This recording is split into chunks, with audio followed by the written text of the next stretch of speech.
Assalamualaikum warahmatullahi wabarakatuh. Perkenalkan, nama saya Sunarni, NIM PBC 220071 dari kelas F22C. Saya akan menjelaskan beberapa jenis wacana atau karangan. Yang pertama, narasi atau cerita. Yang kedua, argumentasi atau pendapat. Yang ketiga, persuasi atau ajakan. Yang keempat, deskripsi atau pendapat. Yang kelima, eksposisi atau paparan. Serta saya akan memaparkan beberapa contoh dari wacana tersebut. Contoh ke-1, pendidikan merupakan hal yang esensial dalam kehidupan manusia. Pendidikan membuat seseorang memiliki bekal untuk menjalani kehidupan dan mewujudkan impiannya. Pendidikan tidak hanya tentang materi ilmiah saja, tetapi termasuk tata krama, etika kerja, hingga cara bersosialisasi dalam kehidupan bermasyarakat. Contoh 2, hujan tak turun selama 6 bulan mengakibatkan tanah dan sumber air menjadi kering. Menurut BMKG, tahun ini hujan diprediksi turun pada bulan depan. Jika hal itu terjadi, bisa dipastikan bahwa kemarau tahun ini bukanlah kemarau yang biasa, dikarenakan terjadi selama 7 bulan. Contoh 3, setiap manusia di dunia ini pasti ingin bisa berprestasi.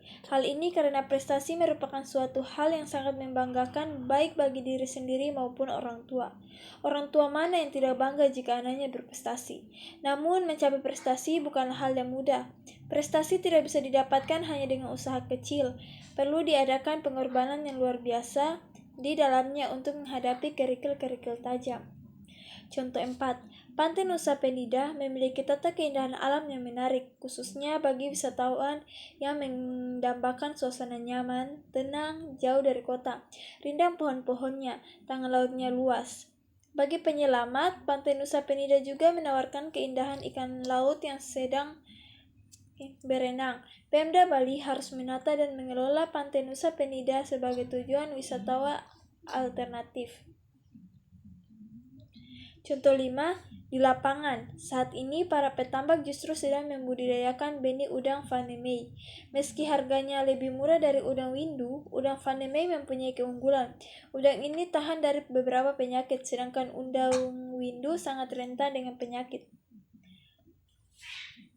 Dalam contoh paragraf pertama merupakan contoh paragraf narasi, karena paragraf tersebut menceritakan suatu momen atau kejadian secara runtut, serta yang wajib diperhatikan dalam paragraf narasi adalah paragraf ini disusun berdasarkan pola kronologis saat atau kronologis tempat.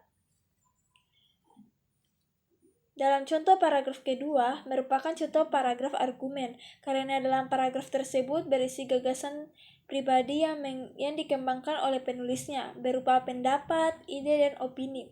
Jadi dalam pengertian paragraf argumentasi adalah paragraf yang berisi gagasan utama yang kemudian dikembangkan berupa penjabaran pendapat, ide, dan opini. Dalam contoh paragraf ketiga merupakan contoh paragraf persuasi, karena dalam paragraf tersebut berisi kalimat yang digunakan atau bertujuan untuk meyakinkan, mengajak, merayu, atau membujuk pembacanya untuk melakukan suatu perbuatan dan aktivitas seperti yang disampaikan penulis. Dalam contoh paragraf keempat merupakan contoh paragraf deskripsi, karena dalam paragraf tersebut berisi tulisan atau karangan atau paragraf yang bertujuan melukiskan atau menggambarkan objek apa saja sehingga pembaca juga bisa melihat, mendengar, merasakan, dan mencium segala sesuatu sesuai dengan apa yang dipaparkan penulisnya. Dalam contoh paragraf kelima merupakan contoh paragraf eksposisi, karena dalam jenis teks paragraf tersebut berisi informasi dan pengetahuan yang disampaikan secara singkat, padat, dan disertai pendapat atau argumen dari penulisnya. Demikianlah tugas dari saya. Wabillahi taufiq wal hidayah. Wassalamualaikum warahmatullahi wabarakatuh.